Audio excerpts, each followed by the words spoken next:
fuck? Always, man. Always. All I hear is engines and shit. All right, ladies and gentlemen, welcome to In the Pocket, presented by CrossBonesMMA. My name is Eddie Law. That's Jesse Rubacava, and that's Nick Pilecki, at least his profile picture on Google Hangouts. What's up?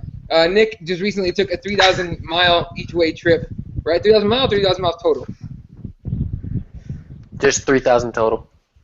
Okay, whatever. But you drove to Florida and back for absolutely no reason. So we just kind of figured that's what you do. For no reason, no.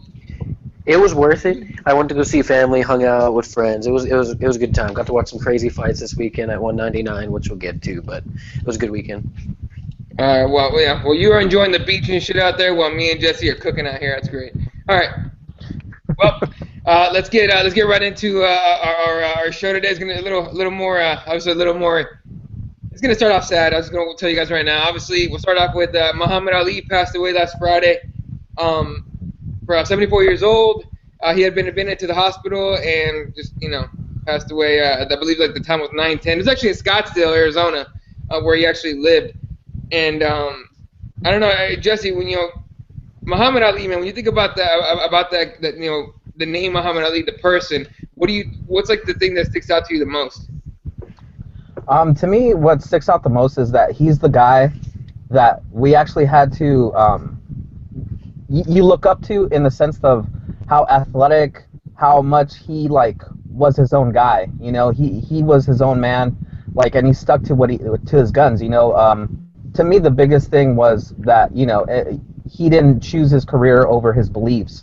What he thought was the right thing to do was not go kill some people that he had no business killing, and he'd rather sit at the prime of his career, lose his belt, get hazed and everything, but he did what he thought was right. And for me, that signifies a big character flaw that a lot of people don't have. A lot of people would rather just let go of their belief, or betray their beliefs for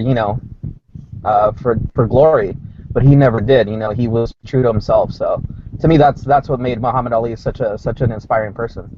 Yeah, and honestly, that's I share the same thoughts on that. Nick, what do you think about Muhammad Ali? Obviously, you're younger than both myself and Jesse. But obviously, I'm assuming you've gone back, watched fights on YouTube and all that. What's the biggest thing you take away from Muhammad Ali? It's the same thing what Jesse said, man. I have gone back and watched his fights. Just love watching the guy fight. He was an artist in the ring, and it's just that he showed us that we have the chance to choose. Like Jesse said, he was in the prime of his career, and he chose to let it all go because of his beliefs. He was inspiring, and I think that the first glance of Muhammad Ali that I got, which is sad, is watching the Will Smith movie, and then once I fell in love with that movie, went back and watched all his fights, and just fell in love with the actual guy. It just sucks. That day, it was a sad day, but it's just a shitty time. Yeah, and I think to me, taking about from both of you guys, I mean, look, and again, I wasn't around to see any of his fights live, unfortunately, but when he was, when he first started, he was so much faster than everybody else, and his movement was so good, and he was one of those guys. In fact, you could say he's the guy that started the psychological part of a fight, right? Messing with everybody. I forgot if it was who he was fighting. Was it Michael Spinks, I want to say, or no. I forgot. He was fighting somebody, and like the weeks prior, he would go to their house and actually yell at them from their front yard and be like, come on, fight me now. Sonny, damn it, I forgot his last name. I apologize for that, but Liston? Huh? Sonny Liston? Yeah. He goes, come on, fight me now, Sonny. And like the dude inside was like afraid of crazy. So Muhammad Ali knew that shit. So he went over to his house and yelled at him from the front yard, come on, fight me now. Dude thought he was nuts. Did he pull a gun on him too? I don't remember that. Sonny Liston the one that pulled a gun on him? I think one of his opponents did after he pulled that stuff on them. Maybe. I mean, I'm sure they were scared shitless too. But he started that whole psychological part of the game, which the Diaz brothers do. Conor McGregor, and Conor McGregor gives Ali a lot of credit for that. And so as far as the fight game, that's one of the biggest things I take away from Muhammad Ali. As far as the man himself, he's the guy that just like just like you guys said, he put his beliefs ahead of his career. Lost 3 years in his prime, basically lost his prime because he refused to be inducted into the armed forces to go fight in Vietnam, right? And once he came back, he wasn't the same guy. He still won his belt back and all that, but he wasn't the same guy. He went from being known. He used to be known for a guy that would never get hit to a guy that could take punishment. And that's not the guy you want to be. You know what I mean? Like, if you're a professional fighter, you don't want to be the guy known for being able to take a lot of punishment. Otherwise, modern times, Diego Sanchez is known as a guy that can take a lot of punishment and still keep going. Guys like that. So, but ultimately, what I take away the most from Muhammad Ali is that he was a man that was not afraid to stand up for himself, no matter what. And I remember one of the videos I saw, like, I think not too long ago, but it was when he was like 35, 36. He was actually doing an interview. They were asking him what he's going to do after he retires. And he went on this whole thing about how, well, we don't have a lot of time. He literally broke down by years. How many years he spent traveling, how many years he spent fighting, like actual hours, turn into years and all that. How many years he spent sleeping, all that stuff. And then he said, what I'm going to do after I retire is just, get ready to meet God. And that was just one of those things where he wanted to do so much good in the community and so much good for other people that's literally what he says. I just want to get ready to meet God. And, no matter what your beliefs are or anything, for anyone watching or even us here, it's honestly, it was heartbreaking. It really got to me, definitely got to me real bad on Friday. But it's just good to see that he's not suffering anymore. You know what I mean? In fact, one of the images that stuck in my brain forever about Muhammad Ali is when he was lighting the torch at the Olympics. And he was shaking like crazy. And the strength to be able to still do all that and show that he's still here, that to me it struck a chord big time. So, rest in peace, Muhammad Ali. Thoughts and prayers and everything, and your heart goes out to his family. And unfortunately, he wasn't the only one that passed away in the last week and change in the combat sports world. We also lost Kimbo Slice. If you guys haven't heard, or anyone that hasn't heard yet, which I'm sure you have, it's everywhere. Kimbo Slice was admitted to the hospital, wasn't able to breathe, had chest pains, had stomach problems, nausea, was hospitalized, was told he needed and this is according to, obviously all the stories that are out there, was told that he's going to need a heart transplant, wasn't able to get one, and unfortunately passed away. And 42 years old, 6 kids, the youngest one is an autistic boy that he used to take the training every single day with him. And it's a heartbreaking story because anyone that knows anything about Kimbo Slice, look, the casual fans thinks he's like this thug, this super tough guy that's just, just this way rough kind of guy. In reality, he was a teddy bear. He might have been the nicest guy ever. You know what I mean? So, Nick, when you first heard about Kimbo Slice, when he first started fighting, what did you think of him? When I just remember watching his videos in middle school, man. Just hiding in the corner of a room, in the corner of a computer class, watching this guy beat the hell out of people in the backyards. And then him transitioning in MMA and tough and everything like that. I watched that tough just to see him, and he lost in the first round, and I still watch it just to see him and watch him progress in the sport. And it really hit close. I really enjoy watching Kimbo Slice fight. A lot of people will say, oh, his fights were flukes in Bellator and everything like that, but it hit because he was one of my favorite people to watch, even though a lot of people didn't like it. I like watching him fight. I like seeing him progress, and it was so weird because he passed so close to where I actually was on vacation. He passed in Coral Gables, and I'm just down the road from there where I was. So it was real shock for me, and it sucks, man. Losing one the greatest of all time, and one person that a generation kind of did look up to in street fighting and transitioning into MMA. It just sucks, man, that he had to go like that, and then knowing that he had to get heart surgery, but no one knew. That just still blows my mind because this man could have been saved, but it's just another sad day. Yeah, he was actually scheduled to fight next month in London against James Thompson, whatever. And obviously, rumor is that they're trying to get his son to replace him, who's actually coming up in the MMA circles. But not sure if we want to see that, or if we should see that. Obviously, we're not even at that point. Everyone's still mourning. But Jesse, Kimbo Slice comes in, Elite XC. you know, everyone knows him from his videos and everything. Stint in the Tough House, couple fights in the UFC. Off the Bellator fights Ken Shamrock, fights Dada 5000 in a weird fight, probably the weirdest fight Bellator's ever put on, other than, you know, Shamrock Gracie. But ultimately, what do you take away from Kimbo? Like, as far as everything he did, his whole body of work, the man he was, what's the one thing you can remember the most out from Kimbo Slice? You know what's impressive to me about Kimbo has always been that he's that type of guy that, you know, a lot of people can take a lot away from, just because he was that guy that kind of figured out what he was good at. You know, he was good at throwing those hands. You know, and he built himself up from, you know, just basically fighting. You know, fighting for money, figuring out hustling his way until he made it to, you know, the big time, basically. And that's admirable to see somebody that figures out what they're good at and how to monetize it and how to become successful. I mean, at the age that he was at fighting, you know, towards the end here, I mean, you would expect him to kind of just be the same guy throwing punches and stuff, and he showed that he was still trying to learn, you know, which was impressive in my sense. Even though it was a bad fight, you know, he was still trying to learn. You know, he was trying to learn how to defend takedowns and how to, you know, do takedowns and stuff, and he just never gave up on trying to improve and trying to better his craft. And it's sad because you know, all the stories you hear out right now is how good of a guy he was, how much he tried to take care of everybody around him, how he was just basically a big mentor to a lot of people. You know, trying to get people not to make the mistakes that he made.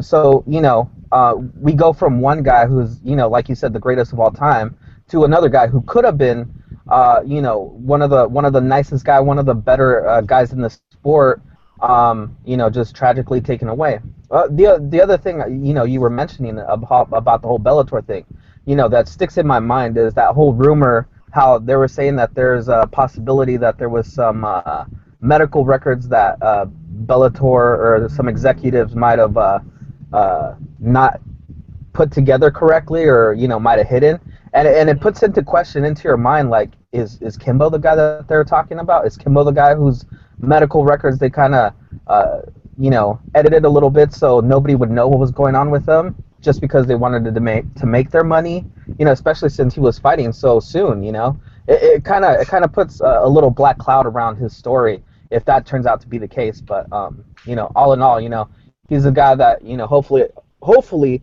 a lot of people will remember for the good that he did. You know, he brought a lot of eyes to the sport, and like Nick said, a lot of people just watched that season of Tough just for him. You know, one of the most successful seasons of Tough ever. You know? Yeah, I mean, you can say whatever you want about Kimbo's fighting ability. That guy was a draw to the end. I mean, the numbers that Bellator pulled with Kimbo Slice fighting whoever was incredible, you know? So, yeah, you definitely got to give him credit for that. Shout out to Andrew Reed and Mike Jarves over on the YouTube. Andrew Reed says, lesson from Kimbo, don't do steroids. You know, he did get busted for a couple things, so, you know, you know, he did what he had to do for his family, but it's just unfortunate. It's possible that that's what took the toll for the most part. All right, moving on. Let's actually talk about UFC 199 went down last weekend. First of all, from start to end, it was a pretty damn good event. I mean, especially the main card, but the entire card was really good. The first fight of the night, Polo Reyes against Dong Hyun Kim, was a war, and that thing was fun as hell to watch. You know, the weird one was Kevin Casey and Elvis Mutapchik going into a draw. That was weird. For anyone that doesn't know, Kevin Casey's father-in-law was Muhammad Ali, and you know, lost him and still was able to, you know, still went in there and fought his heart out. And that's got to be incredibly difficult when your father-in-law is the greatest ever, and he passes away the day before your fight. You know, so I'm sure it was rough for him to get in there and everything, and I gotta say, I didn't mention it before, but I think the UFC did a pretty good job, you know, giving tribute to Muhammad Ali. They had a piece with Dana White narrating it. I thought that was pretty good. Every fighter, pretty much, for the most part, you know, was dedicating their fight to Muhammad Ali. So I think the UFC did a pretty good job. Let's go right to the main card. First of all, the first fight on the main card, Dustin Poirier against Bobby Green. I mean, Jesse, Dustin Poirier, man. I mean, did this guy make the right move going to 55 or what? Yeah, I mean, going back to the whole card, you and I, when we and Fred and what was it, David, when we broke it down, you and I both mentioned that the card kind of had that feel where they wanted to start big and they wanted to keep progressing to something big, and we kind of all figured that probably the main event was going to be a wash, but it wasn't. It was exciting all the way through, and yeah, I mean, Dustin Poirier, I said it before. I mean, just being able to not lose those extra 10 pounds and being able to retain that body weight just made a huge difference for him to be able to take those punches, to be able to just be able to pop better. He looked better, as opposed to when Renan Barão got into it, what was it, last Sunday? You could tell the difference. He could absorb more punches. He just wasn't used to that weight anymore. He just needed he probably needs to get a little bit more experience in that weight. But yeah, Dustin Poirier, what a beast, man. I'm pretty excited for what he can do in this division. Yeah, definitely. And honestly, Dustin Poirier, I mean, dude, he had power, he had confidence. I mean, he's on a roll. It seems like those guys that get beat by Conor McGregor and actually learn from their mistakes are doing real well. Max Holloway, another one we're going to talk about here in a minute. But Nick, as far as Dustin Poirier, man, who would you want to see him against next? I don't know, man. Anyone would be exciting to see him. At least give him a top 10 to have him climb up the ranks. I'm excited to see this guy fight. Every time I see him fight, I'm excited to see him fight. It's just who can help polish the diamond more. That's all you can give him. He's a fighter that's coming up that a lot of people want to watch and a lot of eyes are on him. So give him that FS1 main event or co-main event or something. This guy needs more eyes on him because he's going to be getting bigger in the future. Yeah, definitely. And look, Dustin Poirier, he's a star. Right now is the time to give him a top 5 guy and then possibly look into a title shot for him. Although, I'm not sure how he would do against guys like RDA. But I'd be excited to see that fight for sure and see if he's able to finish the job and get the 55 crown. Next fight, we get the old guy. Dan Henderson comes in and nearly kills Hector Lombard. I mean, nearly kills him. People were wondering if Hector Lombard was dead because he laid down for quite a while before he let him up. Obviously, he lands that elbow real nicely, lands 2 more on the ground. I mean, H-bomb, there's an H-bomb, there's an H-elbow, and there's H everything with Hendo. And then at the end, he hints at possible retirement, which I'm completely for. I'm tired of seeing Hendo get thrown around by guys like Daniel Cormier. But he does still have that ability to obviously to knock dudes out. So, starting here with Nick, man, what do you think of the ageless wonder in Henderson? I don't even know what to think about him. It blew my mind. This fight, I thought Hector Lombard was just gonna catch him in the first round and everything like that. But every time I think that, he just comes out of nowhere, ends up winning the fight in crazy fashion. I love watching the guy fight. I know how he said he hinted that retirement. I don't want to see him retire. I honestly want to see if he can even. We were talking before the show, fight Michael Bisping in a rematch for the belt, something. This guy is amazing. He's how old now, and he's still knocking people out and still going out there. Yeah, he starts off slow, he gets caught, but he gets the job done. And those elbows that he threw afterwards, man, those were killer. He meant to throw those with bad intention. And damn, the bar that I was at, everyone freaked out. It's insane just watching this guy fight. I don't want to see him retire at all. Let him get maybe one more title shot. Fight Michael Bisping. Let's see that second fight. Let's see him throw another H-bomb and get that belt and then retire. Yeah, I mean, I could definitely see it. I don't think he's gonna retire, and I think he'll have one more fight and call it. But Jesse, that kind of knockout, not a bad way to go out, right? No, honestly, I mean, just hearing him finally say the words that he's thinking about it. Kind of fills my heart with a little bit of sadness because that would be the end, basically, of that Pride era of those guys that used to really throw down and were just like the toughest of the toughest. It'd be kind of sad to watch him walk away, but you also don't want him to be in there and get head kicked. What was it, his last fight or the fight before against Vitor? You don't want to see that anymore. You don't want to see him, like Randy Couture, get you know, foot kicked in the face and then, you know, put to sleep. You don't want a legend like that going down like that. I think this was the best opportunity for him to just, you know, put his gloves in the center of the cage and walk off into the sunset, you know, go be a cowboy, whatever he likes to do. But going back to Dustin Poirier, the two people that I looked at the rankings right now, the two people that he could face, in my opinion, are Beneil Dariush, who also fought on that card, Yeah, and nasty knockout, yeah. yeah, and Michael Chiesa. Both of those guys are ahead of him on the rankings. They're both, you know, on hot streaks. So it'd be good. I think it'd be a good range, a gauge for where he is. They're a little bit higher in the rankings than he is, but you know, both of them streaking. It'd be good fights. But back to Dan Henderson, man. Yeah, that was a nasty combination that he threw. It was like, to me, it was like one of the most veteran things he could have done. You know, we've seen so many people, you know, not do anything, throw little weak punches when they get their leg caught, but instead he came with that back elbow and just put Hector Lombard just completely to sleep, and just it was nice. It was like Nick said, where I was at Buffalo Wild Wings, and everybody just got up, started cheering and yelling. It was awesome. Yeah, no, it was great to see Hendo do that, and I'm on that side where I'm actually pretty happy that Hendo mentioned the word retirement, possibly be done, because like I said, he's part of that group of pride guys that I respect so much, and I think, you know, they've done enough, you know, and as much as I think he might still have a couple of knockouts up in the tank, I would love to see him go off on such a dominant, just baller ass win, huge ass knockout. You know what I mean? And I'm with you guys. The bar that I was at, I went to a wing spot that I always go to for pay-per-views that I don't really want to buy, and the place went nuts, just insane. And there was a lot of like people that didn't even know what, you know, they didn't watch UFC normally, and they freaked out too. So it was a nice little introduction for them into MMA. So I mean, we'll see if Hendo's going to come back or not. I think he will. Angie Reid asking, how many fights does Hendo have left on his contract? He signed like an 8-fight contract not too long ago, so he has plenty of fights left. It's just whether or not he's actually going to, you know, fight him.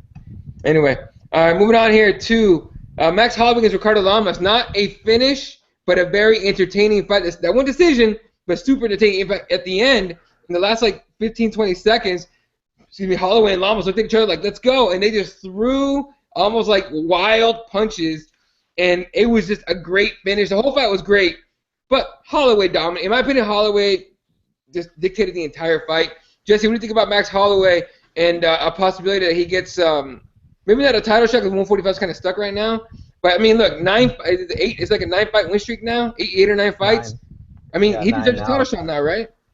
Yeah, I mean, it's unfortunate that he's going to be. Who was it? Was it who was the one that fought Hector Lombard recently? Neil Magny. Wasn't Neil Magny like on a 7-fight win streak and they still didn't give him a title shot? Yep.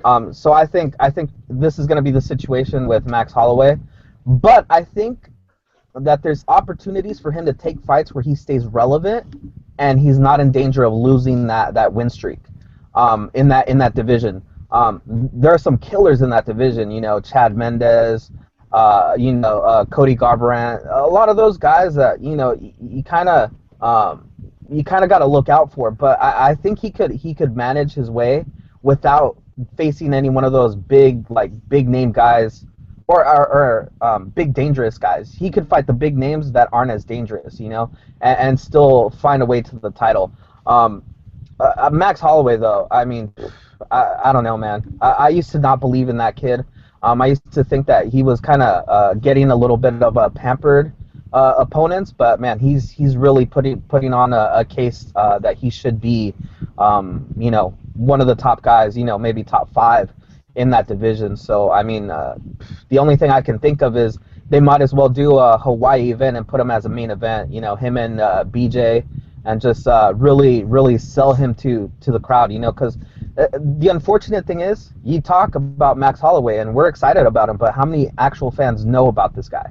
You know, people that I was there at the bar with, you know, they're like, who's that guy?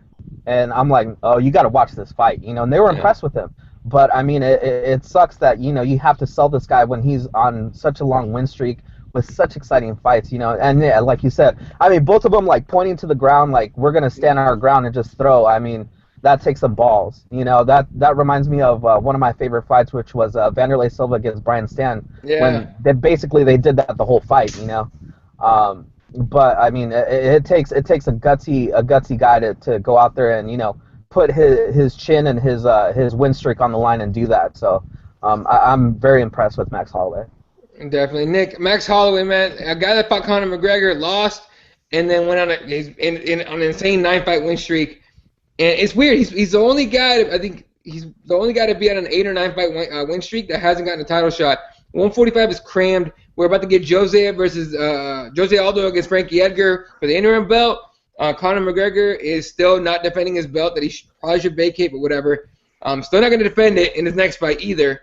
And it's unfortunate to see, but what's next for Holloway? You think if Conor's going to be fighting Nate Diaz again, which he is, we'll talk about that soon, which, you know, he is fighting him, and you get Aldo Edgar, Holloway against the winner of that fight, what do you think?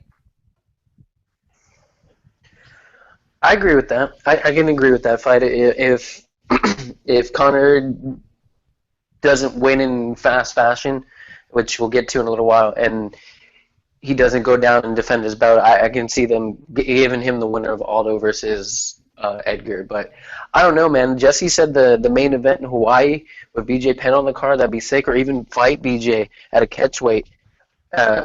Two Hawaiians just going at it in Hawaii would be sick. I don't know. Just saving him for the main event and everything like that. But I love watching Max Holloway fight, and I'm the same way as Jesse. In the bar that I was at, they're like, "Who's this guy?" I'm like, "Yo, you have to watch this guy. This guy's a monster." And I just love watching the guy fight. But anything, man, they just give him the. I would say give him the winner of Edgar Aldo for sure. That's what I'm thinking. You know, at least have him fight for the interim belt. We can't fight for the outright belt yet. Give him the interim a fight for the interim belt against the winner, and then you know, go from there. Maybe we get the rematch with McGregor, and I think it'd be a way better fight this time if McGregor ever defends his fucking belt. That bothers the hell out of me. But anyway, all right, moving on. Co-main event, yeah, co-main event in a fight where one guy was clearly outclassed and the other one basically proved him wrong in any way possible. Dominic Cruz dominates Uriah Faber. He has a decision win, and Uriah Faber used to say that Dominic Cruz doesn't have any power. During that fight, Dominic Cruz knocked Faber down with a punch, and it was solid. And I thought he was going to finish him, but he didn't. But you know, Jesse, are we done with this rivalry? Can we just close the book on Uriah Faber finally? Because he was talking about he's going to have to rethink things, maybe retire or things, do something else. But can we close this, at least on the rivalry? Can we close the book on this now? I think what we saw at the press conference after the fight, you saw Faber kind of like he was defeated, but it looked like he was like, I'm done. Like, I'm done trying to mentally fight this guy, physically fight this guy. I'm ready to bury that hatchet, and to me it just seems like most of the animosity is coming from Cruz, where he just likes to be the guy on top. He likes to be the dominant guy, and to me it just seemed like Cruz just likes digging at Uriah. But I think they're both pretty much done with this rivalry. I think we've seen it enough times. Even though to me Dominic didn't look as dominating as a lot of people want to say he did. He did show he had power. He did show he had better technique and takedown. But, I think you and I were messaging during the fights, and I kept saying he just looked off. He didn't look as fast as he usually does. His movement was kind of weird. And he kept saying he kept going up and down that he was fine, nothing was wrong, blah, blah, blah. But, I just did not see it. He didn't look as good as he did against TJ. And I think if he had fought TJ in a rematch, I think TJ would have beat him. Just because TJ is so fast, and he just didn't look as fast as he used to. So I really don't know where we go with Dominic. But it wasn't the best performance out of him. But even at not his best performance, he still handily dominated Uriah Faber. So I think Uriah is pretty much at the end of his rope here. We talked about it before. If he didn't win the belt this time, what else is there for him to do? He's pretty much done it all except get a UFC title. So I think it's time for him to hang it up and just have either big fights or, just be an ambassador for the UFC. You know. Yeah, and if anything, Faber's really good at would be a good ambassador. He can talk. You know what I mean? Like, as far as like he comes up as a good guy and he can talk a little bit. He can't talk trash. He's awful at talking trash, but he can talk. Nick, what do you think about Nick? You know I don't like Faber. I've never been a Faber fan. I've liked Cruz. I was ecstatic to see Cruz, and I agree with Jesse.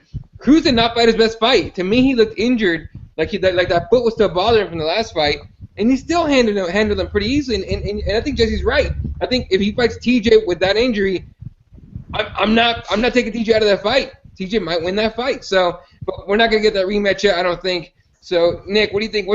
Does Faber retire, or you think he gets one more fight? I don't know. I think he gets one more fight for sure. But honestly, you're going to hate me for this. I love Dominic Cruz. I love watching the guy fight. I think he's one of the greatest champions of all time. But I was thinking, I was pulling for Uriah, man. I wanted to see another fight. I love watching these two fight each other. It's always just a good fight. And this time, it wasn't. It was a good fight. Don't get me wrong. But it was just a complete domination fight. And it sucks. But I do see Uriah Faber either doing one more fight, then retiring. I kind of want to see him fight TJ. Just to have the alpha male versus ex-alpha male and shit like that. I want to see brother against brother and that whole thing. I want to see that fight. And then after that, Uriah Faber can retire and everything like that. But I don't know. I was upset. I was disappointed with this fight. I was ready for. If you watched the second fight, it was just a great fight overall. I was waiting for one of those, and we didn't get it. But we got a complete domination of the Dominator. And hey, he might have looked slow, but he still went in there. He still did his thing, and he looked strong as hell. So I think he just changed his game up for this fight. If he does fight TJ Dillashaw, I don't think he loses TJ 100 for sure. I think he beats TJ every time. So okay, a couple comments here on YouTube about this. Andrew Reed saying Cruz put on a master class. Mike Drive says Cruz made Faber look really bad, and I agree with that. Even though I think Cruz was injured and either injured or didn't fight his best fight, he still made Faber look really bad. Which I'm sure Faber was thinking, shit, I think I'm done, you know. And then Brian saying I think TJ will win the second one against Cruz when it happens. Like I said, it's possible. If Cruz fights the way he did against Faber, TJ's got a pretty good shot. I'm not gonna lie about that. All right, moving on here to the main event of the evening. One of the biggest, for sure, the biggest upset that night. One of the biggest upsets ever, I think. Michael Bisping knocks out Luke Rockhold. Now, I'll start with Jesse, obviously, because Jesse called it. He picked Michael Bisping to win that fight. Okay, but tell the people why you picked Michael Bisping first of all. Okay, so it's a twofold answer, and I told you guys, the smart play would have been Luke Rockhold. I mean, I think every analyst, every person that was looking at this fight, unless you were related to Michael Bisping, and even his kid didn't even give him chances against Anderson Silva. So who knows what chances his kid gave him in this fight? But a lot of people really didn't believe Michael Bisping could do it. The reason I have a connection to Michael Bisping, but also because of the fact that the cockiness that Luke Rockhold was coming in, it was almost like he was fighting an ant. Somebody that was so below him that he couldn't even be bothered to show up. And when I saw that attitude, it just rung of like, such disrespect. And we always say when you think you have it, in your head what's going to happen, the MMA gods are going to smile at you and go, well, that's not how it's going to go. And that's exactly what happened, man. I mean, even though Michael Bisping was saying, you drop, he was telling Luke Rockhold that he drops his hand and, he was going to come at him with the left hook. And even though I went back and saw he did set that up, it was just how disrespectful Luke Rockhold was for his striking. He just didn't, I guess he just didn't in a million years imagine that Michael Bisping had that power in his hands. And he just ended up catching him, overcommitting in one of the punches and put him away. And that can happen, when you don't treat someone with respect, you get caught with one of those punches and you're going to sleep. I mean, look at the best in the world, Anderson Silva, disrespecting the game, and he got slept as well in one punch. So it's just one of those things where you always have to treat every opponent with the utmost respect, because this is the type of game that you slip up a little mental lapse. You're thinking about your next opponent. You're thinking about what you're supposed to be not thinking about, and it ends your career really quickly. So, yeah, I was really happy, man. I was cheering. I think I lost my voice for a minute there. It's a good thing for this guy. Michael Bisping, 10 years in the business, never had a shot. His first shot, he takes advantage of it. So, good ups to him. Definitely, and I thought the same thing, man. I picked Luke Rockhold. I was one of the guys that picked the safe pick because I thought Rockhold was gonna, he was doing that cocky thing where he's like, oh yeah, this guy, I'll swat him out of the way and I'll take on the next guy later on. He's looking past him just like you were saying in the pre-fight show. But I thought for sure in the fight he'd take him serious, right, and just finish him off quickly. He didn't. During the fight, kept his chin up, straight up, kept throwing, garbage kicks and all this other stuff, and got knocked out. He got rocked hard, then he got knocked down, and then he got hit twice on the ground. It was game. It was over, right? Now, Nick, when you were watching the fight, what was your reaction? Completely like Jesse said, if you stay cocky like that, like you just described, Eddie, with his chin up and he's just throwing bullshit punches, you're gonna get caught, and that's exactly what happened. But like in his defense, he was training for a wrestler. He was training for a Chris Weidman, someone that likes to take it to the ground and do his thing there. And getting Michael Bisping on 2 weeks' notice, the quote-unquote brawling style of Michael Bisping, he got caught. The little quote-unquote brawling, because I don't even know what Michael Bisping does in the cage anymore. He's his own style. He is Michael Bisping. Hey, my hat's off to Michael Bisping. I used to not like him, but his little come-up that he's been doing lately has been really inspiring. And him even beating my favorite fighter of all time, it surprised me, and I'm happy for him, man. He finally achieved the dream, but I don't think he's going to keep it long. They're probably going to do Bisping Rockhold 3, but I'm shooting for Bisping Anderson 2 just because I'm selfish, but that's not going to happen. So. Damn, throwing shade on poor Bisping, man. Look, honestly, I think this is the best thing that could have happened for Rockhold at this point. I think he's going to learn to treat everybody with respect, every opponent, even if he's already beaten them. Because imagine if he had gone into this fight with Chris Weidman with the same attitude. Weidman would have beat him as well. He would have taken advantage of that disrespect and beat him. So I think it's good that, it's not good that he lost his belt, but it's good that he had this loss and that he's going to be able to bounce back and be the best Rockhold that we're going to see. He's at his peak right now, and I think it's a good thing that he gets this experience under his belt so he doesn't make that same mistake, going forward. And what I think is that he's going to be able to dominate the middleweight division for a while once he gets back to the top. It's possible. Do you guys think that Rockhold gets a rematch, or do you think they throw it to the Gator? Do you think they give it to Chris? What do you guys think? I think you got to do the rematch. I think what they're going to do is they're probably going to keep Rockhold versus Weidman. I think they're going to do that, and then they're going to give Bisping probably a Jacare, yeah. Because I mean, you think Jacare can't wait around almost a year before he gets a title shot, not being active. I think Jacare wants to stay active, especially because he's older. So I think they're going to do those two matchups. That's what I would do. I mean, keep the division moving and just go on from there. Yeah, definitely. Look, I think personally, I think they're gonna do the rematch, man. I think they're gonna do Rockhold Bisping 3, just because they're gonna wanna capitalize on the shit talk, right? Anyone that watched the post-fight press conference, the night ended with Bisping and Rockhold at each other's faces, like just cussing each other out, right? So I think they're gonna capitalize on that and make the third fight.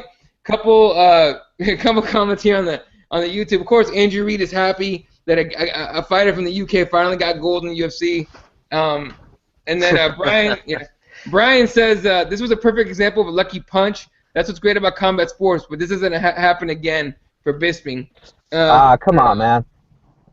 He set. I mean, you look at that fight. He set that punch up. He kept throwing it, and it wasn't landing because Rockhold is so long But once Rockhold overcommitted and stepped into Michael Bisping's range, it was over. You know, I mean, he just knew that he wasn't defending himself properly. You know, bad fundamentals.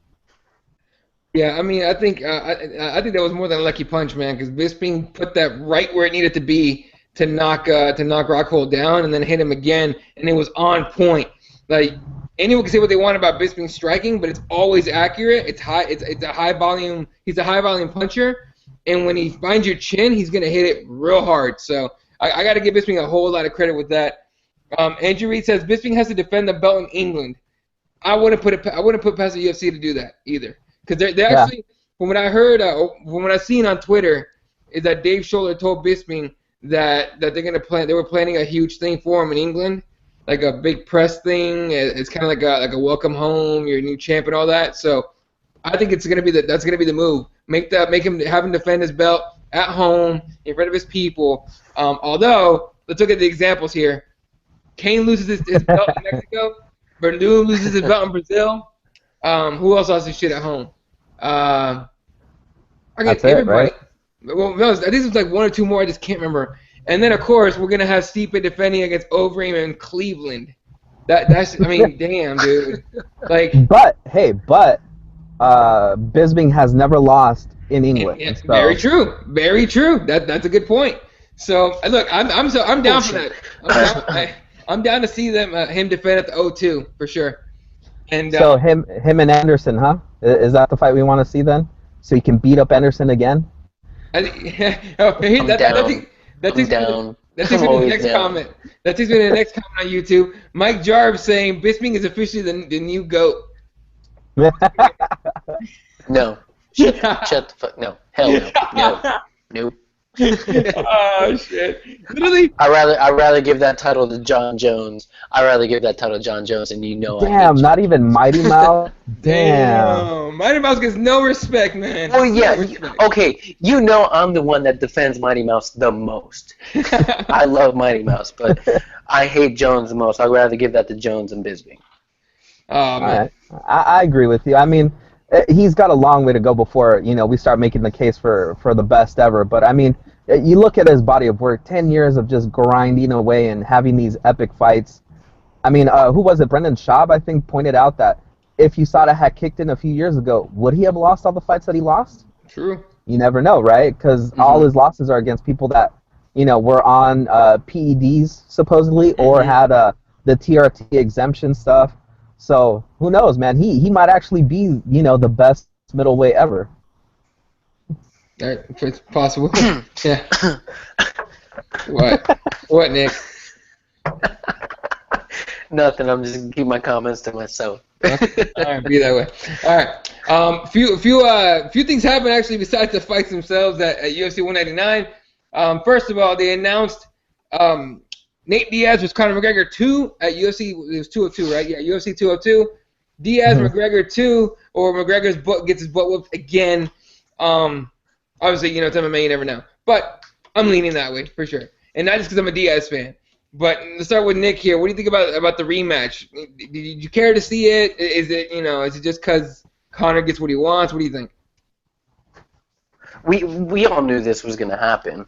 We knew it was going to happen eventually, either at UFC 200 or 202 or 203. But I don't want to see it happen.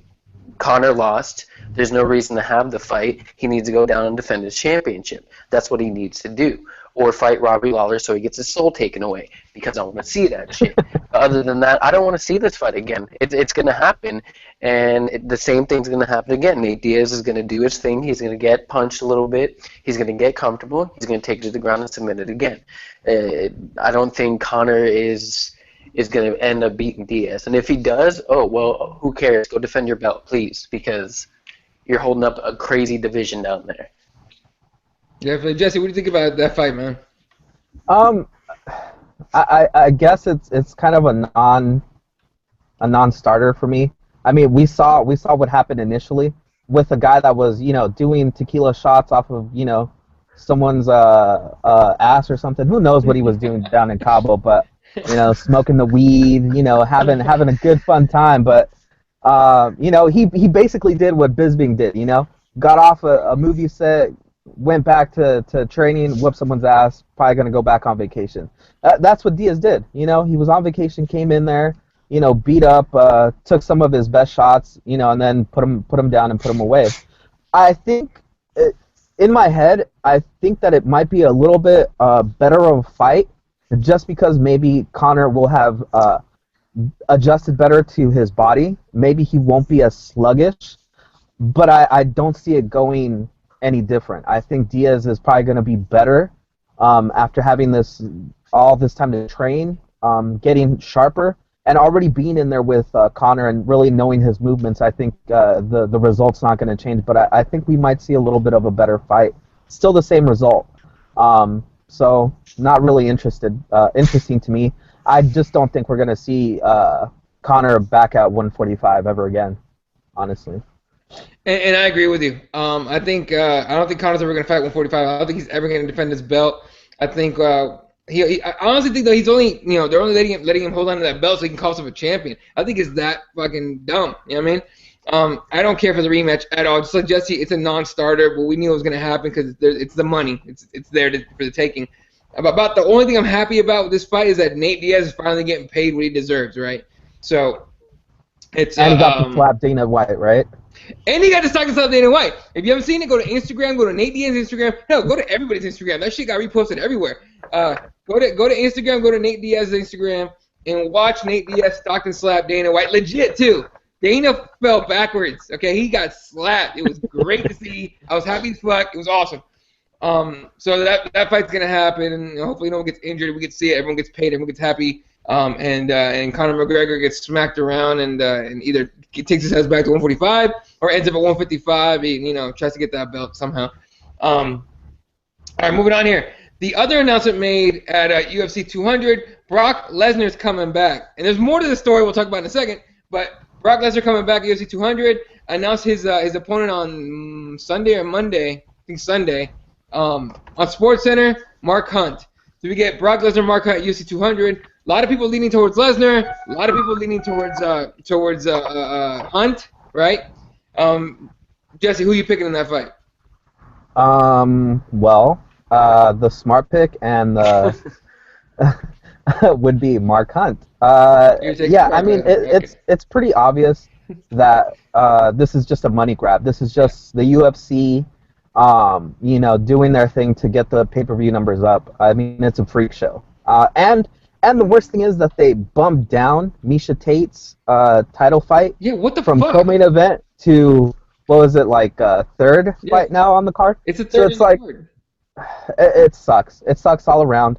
It's just a pay-per-view grab. But the shame here is that I think that they were trying to do Brock and Shane Carwin. Yeah. Too. And I think Shane Carwin just wasn't ready. And from what I read is that even though they're supposed to be on the roster basically for 4 months so USADA can test them, apparently there's a little caveat that the UFC can grant an exemption to any one person. So they don't have to go through that whole process, which is kind of shady to me. Yeah. That they could just be like, yeah, we're just going to throw this exemption to this one guy just because, we need him on the card. Yeah, that's shady as hell. I don't like that, but I think Brock is just going to get knocked out pretty easily. Remember, this is the guy that we all said he doesn't like to get punched. Mark Hunt likes to punch people in the face. That's a bad combination. Definitely. And again, we got two guys, two different styles. We got a striker and we got a wrestler. Whether Lesnar can get him down or not. Look, if Lesnar can get him down, look, we all saw what Stipe did to Stipe? I think Stipe did to Hunt. So, if you can get him down, but he's going to have to get past those punches first, and I don't think he does it either. And here's the thing. I saw Lesnar with Paul Heyman. He did an interview on Paul Heyman's show, and he looks like a solid 390 at least. He's a giant man. So I saw that, and the fact that he was exempted with the USADA thing, and I was like, connect the dots, holy shit. Oh, fuck, this is not, you know what I mean? Like, I hope he gets tested now. I just want to see what happens. But, Nick, who are you picking in this fight, man? All I gotta say, I'm so hyped for this shit. I don't know if it was the beer that was in me that night, It was beer. but I was so excited for this shit. It was probably the beer. The only thing I don't like about this is that they're knocking down the Misha Tate and the Aldo fight, the Aldo Edgar fight. Yeah. That's disrespectful. I think that's completely disrespectful to Misha Tate. She's a fighting champion. She's not going for it. She's not defending her interim belt. She is defending her belt. I don't like that they did that. But I'm excited for this fight. When I was watching the promo and they say the promo says, "Can you see me now?" I freaked out. I was so excited. But Mark Hunt's gonna knock him out. It's exactly what's gonna happen. He's gonna knock him out, and unless Brock can take you to the ground and do his thing there and hold him down. But I don't see that happening. He even said in his interview that he doesn't even know if this is gonna be a long time thing. Yes, he feels 100%, over 100%. Because the diverticulitis is taken care of, and he was never 100% when he fought in the UFC. But yet again, it's a money grab. He fights and he wrestles in September, I think it is, in SummerSlam. So you can tell it's going to be a money grab. It's just something to do, something to put someone big on the card since Conor McGregor left. But I'm still excited for it, and I don't know. Mark Hunt's going to knock his ass out though. Yeah, definitely a money grab. You lose Conor McGregor, you got to get someone in there, and who better to get than the guy that headlined, I think, the most successful UFC card. I don't know if it's still the most successful part is, but still, people got to tune in. So are we finally at the point where this is the mind-blowing announcement that we were supposed to get, right? This is probably what Dana White had been talking about this whole time. Yep. I'm assuming, right? Yep. But you know what? I just totally felt underwhelmed because I already knew about the announcement. What was it? A couple hours before they announced it. Yeah. So Oh man. All right. We're about to get to that right now. Real quick on the YouTube, Andrew Reed saying Lesnar can fuck the fuck off. Hunt will punch Lesnar's lips off, probably. And real quick, as it stands right now, UFC 200. Jim Miller against Takanori Gomi, Diego Sanchez against Joe Lozon, Gegard Mousasi against Derek Brunson. Those are the first 3 fights of the night. Then Sage Northcutt against Enrique Marin, TJ Dillashaw against Rafael Assunção, Johnny Hendricks against Kelvin Gastelum, and Kat Zingano against Juliana Pena. Those are your prelims. And then main card is Cain Velasquez against Travis Brown, Jose Aldo against Frankie Edgar, Misha Tate against Amanda Nunes, Brock Lesnar against Mark Hunt, and of course the main event, Daniel Cormier against John Jones. This is one you buy and go with your buddies because the bars are going to be stupid packed, okay? So definitely buy this card at home, get your beer, get your food, and stay the hell out of traffic and stay the hell out of bars because it's going to get insanely packed. All right. So Jesse said, okay, he knew about this announcement 2 hours before. I did too, okay? I saw it on Twitter, and the article was out there and all that. Ariel Helwani broke the news, scooped it, whatever, 2 hours before. Now, here's where it got crazy. According to Ariel Helwani, and a lot of people are in the know, PR people from the UFC came to him right before the basically Rockhold fight and said Dana White wants to talk to you in the back. In fact, this is according to Ariel Helwani himself on his little Cryfest podcast he just did. And he was asked to go to the back to talk to Dana White. He didn't want to, but they insisted. So he went back there with his videographer and talked to Dana White. And Dana White literally told him to get the fuck out, that he was banned for life, that he was too negative. And so, Ariel Helwani puts it out there on Twitter, and the world explodes. I'll be honest, I myself was like, that was wrong. Mind you, I didn't defend Ariel whatsoever.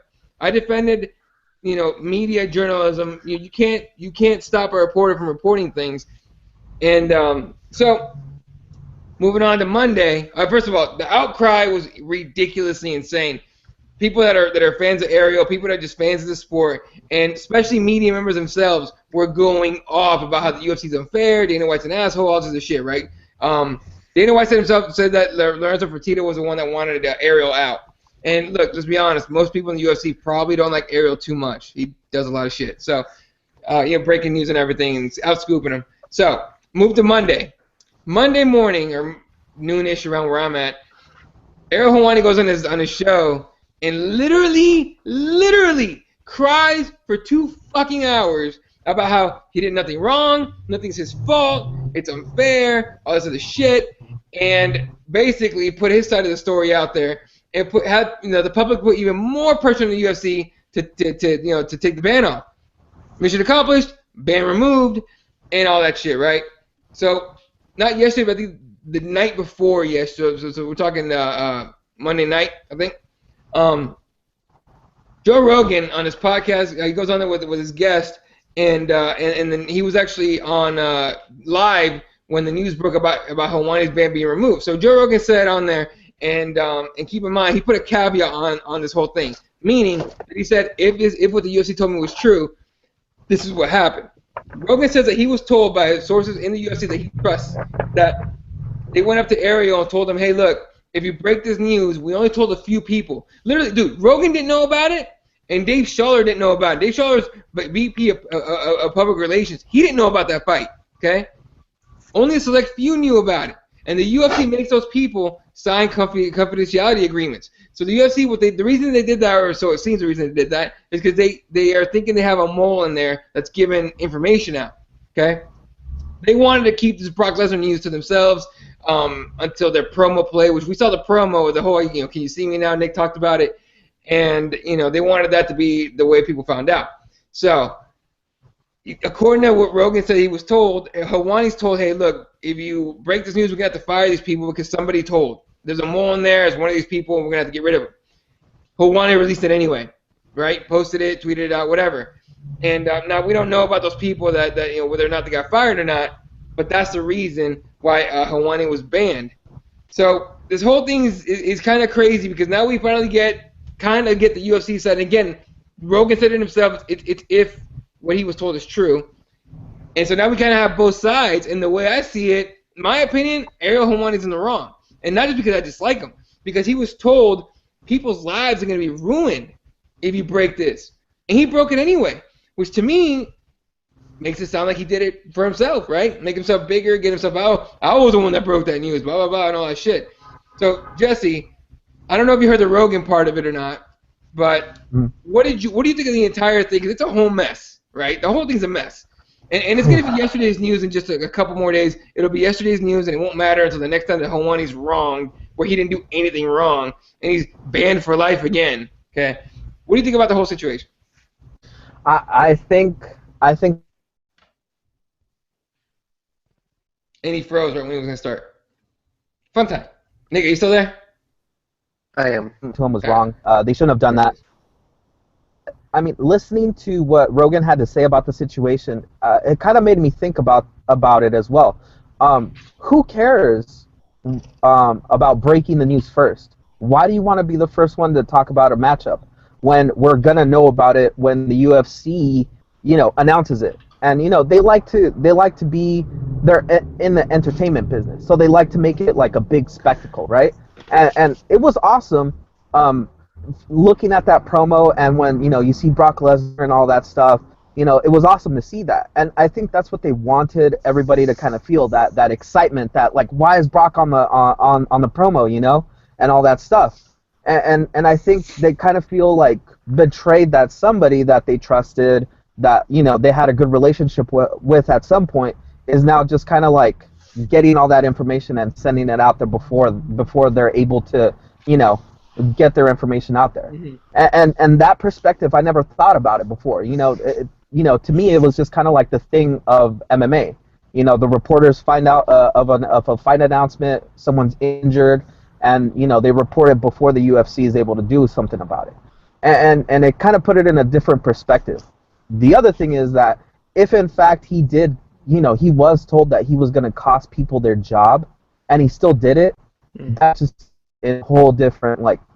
It just seemed like he wants to just be the one that's important. He only cares about himself, and he doesn't really care about anybody else. And what makes it worse is that you go back and listen to that 2-hour plea to the fans, to get his ban lifted. You hear him talk about how he wants to be the only one. He wants to be remembered as the best. And then you think about it, you're like, why? You keep saying you don't want to be a part of the news. You don't want to be, in the limelight, but yet you're always about how you want to be this, you want to be that. Like, people like John Morgan, they don't care about being on TV. They don't care about, being the number one guy. He just grinds out his work, does his work, and we all know about him because of his work, not because he's out there all the time, and not because he's won awards, but even though he kind of deserves those awards that Ariel has won, 6 years in a row, So it's like it kind of starts to make sense that he's kind of a douchebag for sure now. And I'm with you on that. And look, everyone that's watched me on anything or saw my tweets or anything knows that I've disliked Helwani for a long time now. And full disclosure, I used to watch the show weekly, right? Because he always got all the good. Andrew, he's getting mad at us talking about Helwani. We're almost done here. Don't worry, Andrew. Everyone that's seen my tweets or my shows, any shows that we've been on, that I've been on, I dislike Helwani for the reason he comes off as such a douchebag. And people get mad at me about it. I don't give a fuck. It's obviously, look, to me this is proof that I'm right. Okay, and I'm not saying that like, oh, I'm right. He's a douche. Now you got to be on my side. No, he showed it himself. You know what I mean? If he really was told people are gonna lose their jobs, their lives are gonna be ruined if you release this, and he just went ahead and did it anyway, Helwani can go fuck himself. Okay, that's my take. Nick, real quick before Andrew loses his mind, what do you take out of this whole thing? Well, I didn't even know that he released it. When I was, like I said, I was out in the bar, and then I found out later on when I checked Twitter that he's been banned from life from the UFC. I was a little bit confused, but like everyone said, like you guys already explained the whole story. If that is true, that he, like Jesse said, that he was gonna, if he broke the news that people would lose their jobs, their careers, then that is fucked up. That's very messed up, and I lost respect for Ariel Helwani the little bit that I did have, because I do watch his podcast, I do listen to his podcast, and I do mainly like it for the interviews, but the little bit of respect that I did have for him went out the window, and actually after listening to his 2-hour cry fest was ridiculous too. But we'll see what happens in the future. I'm guaranteed that Ariel Helwani changes his game up and will not report first for anything. Because he'll be scared to leave his little baby and everything like that. But it is what it is, man. It like you said, it's going to be yesterday's news in a little while. But it was shocking to me, though. It was completely shocking. Yeah, but the only people I felt bad for were Esther Lynn and her fiance, was Casey, the videographer, that they were banned for life, and luckily that ban was lifted for them as well. But as far as Helwani goes, next time he does it, ban him for life by himself. Fuck him. Okay? This is what it is. Fuck him. Anyway, there's a lot more to this story, but I'm not going to go into it because Andrew is going to lose his shit. And real quick comments on the YouTube from Brian. Helwani was wrong for what he did. It's like blurting out online what happens in the final episode. It's like a kid telling his friend what his surprise gift is before unwrapping. There are rules for things like this in journalism. And he's right. It's ethical rules in this for... you report, but you're not trying to hurt anybody, right? And he possibly could have hurt somebody as far as their livelihoods go, right? And so, if he doesn't give a fuck, then I don't give a shit what happens to him. You know what I mean? Next time he gets banned by the UFC, and it's gonna happen, I hope it stays. I hope it sticks. Seriously, I hope it fucking sticks. He can cry all he fucking wants to for 6-7 hours on his fucking podcast or whatever he does, okay? But he can go fuck himself for that bullshit, all right? But plus, I mean, think about it though. He didn't reveal anything. And he froze again. He'll be back in a second. It was a fine. All right, Jesse's freezing, so I froze. hey, you keep freezing, buddy. Sorry.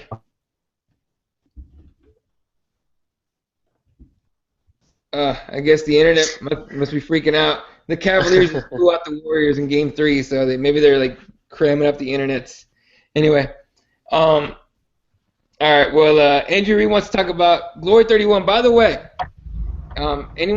Jesse, you back? Yeah. All right. So. You froze a whole lot right there, so we missed pretty much everything you were gonna say. That's all right. Just move on. All right. Anyone that watches Glory and that knows about Sunshine, he's gonna make his debut at Glory. He's replacing somebody on the car. Someone got injured, whatever. When I heard the name, the name Sunshine, I was like, fuck yes. That's going to be baller. So Glory 31, do not miss it. Satoshi's also going to be there. You want to see two bad motherfucking strikers? Watch Glory 31 on Fight Pass. Do not miss that. It's going to be awesome to watch. In fact, myself and if you guys watched one of the podcasts not too long ago, I did with Max Reed. He's super knowledgeable on Muay Thai, and I'm definitely going to be doing a show with him before that card goes down. Hopefully a couple of days before, if not 3 or 4 days before. So I'll keep you guys posted on that on Twitter for sure. Kid is super knowledgeable on it for sure, so I can't wait to talk to him about that. A couple more things here before we go. Robbie Lawler was interviewed. I think it was today, and we were talking about this before we started the show. And he was asked about him against Conor McGregor and all that stuff, and he goes, "I won't take his neck though." And they say, "Oh, well, what would you do?" He goes, "I will take his soul." My first thought, Shang Tsung in Mortal Kombat going, "Your soul is mine." Literally, when I thought that, I looked on Twitter, and someone put up the GIF, or the GIF, whatever you want to call it, the GIF of Shang Tsung saying, "Your soul is mine" from the first Mortal Kombat movie. Fucking gold. So, Jesse, how fucking insane does Robbie Lawler, or scary does Robbie Lawler seem right now because of that quote? I mean, just look at Tyron Woodley's face in that clip. I mean, he was like, "Man, I didn't get enough money for this fight." He's probably regretting his decision on wanting a title fight. Seems like it, right? It's I mean, damn. Like you said, Tyron Woodley's face was priceless. Nick, how excited are you for that fight now to see Robbie Lawler take somebody's soul? I'm always excited for Robbie Lawler fight. That quote made my day just because how calm he was when he said it. He didn't say it like with ill intent. He was just like, "I'll take his soul." Like, oh shit! All right, you just made my day. You're the greatest. My first thought was like Hannibal. I was like, dude, this guy gotta be Hannibal. He's like changed his nickname to Hannibal. That dude was cold blooded like a motherfucker. Like, I'm so happy that Robbie Lawler is who he is. I'm gonna take his soul. Fuck yes. If they ever make that fight, oh, jeez, that would be the only good thing that happened at 170 pounds of McGregor, is him fighting Robbie Lawler. That's all they have. That's the only promo clip that they need to show. Oh, yeah. That's it. Just that scene, and then Conor McGregor saying a little rebuttal, and that's it. No more promo. You're done. Yeah. Take his soul. Woo. All right. And the very last thing we're going to talk about real quick, and because it broke, I think, earlier today, and I was really weirded out by it. Anthony Pettis wants to go down to featherweight, and he wants to do it in August. He doesn't look at 155. Lost 3 in a row already at 155. To me, it's not a matter of weight or a matter of fight style or a matter of training. To me, for him, it's all mental. I think he's lost his confidence for everything. I don't think a move down to 145 is going to do him any favors. Jesse, what do you think? Yeah, I don't think it's going to do him any favors. I think he just needs to switch something up, maybe his training camp or something. But yeah, moving down in weight, it feels like a desperate move, to figure out what the hell's going on. But yeah, I think that's definitely not the solution for him. Yeah, Nick, what do you think about that, man? Cut down to 140. Look, he cuts down 155. It looks rough for him already. 10 more pounds is going to be bad, right? Yeah, totally agree. Like that, he shouldn't be doing that. He, like Jesse said, just change up something in your camp. He's still a good fighter. It's just, no, don't do that shit, because it's pointless at this point. Because yeah, okay, you lose to 10 pounds. What are you gonna do? You're gonna look unhealthy. You're not gonna be as fast, or you might be as fast, but you're not gonna be as strong. So no, we don't need that. All right, then last check of the headlines here. Nordine Taleb is out of his fight against Ellen Joban due to injury. Nick Hein versus Taehyung Bang added to UFC Fight Night 93. Nick Hein, sorry, I think I said Nick Young. Nick Hein is added to that. And that's kind of it. So, Doug Rose. Huh? Oh yeah, Doug Rose against the hot chick from Poland. What's her name? Fuck, where is that? She's cute as fuck too. I hate seeing her fight too. She's cute. Karolina Kowalkiewicz, however you say her last name, added to UFC 201. So Doug Rose we thought would be the next for Joanna. Obviously not, because she's fighting Claudia. But I'm assuming if she wins this fight, she gets the winner of Claudia against Joanna. So definitely looking forward to that fight. All right, that's going to do it for us, ladies and gentlemen. You can follow Nick at NickXMicro on Twitter. You can follow Jesse at SPW18 1983 on Twitter. Myself, I'm at Elaw31. Obviously, CrossBonesMMA is at CrossBonesMMA, at Keyboard Warriors. That's gonna do it for us. So thanks, Jesse. Thanks, Nick, for coming on, especially coming off a long drive home. You just got back today, so appreciate it. Go get yourself a beer and get some sleep, dude. And again, thanks everyone for watching. We appreciate it. Subscribe, share it to your friends. Have them subscribe too. It'd be awesome. And we'll catch you guys next time. All right. So rest in peace, the great one. Rest in peace, Kimbo Slice. And we'll catch you guys on the next show. See ya. Peace. Later.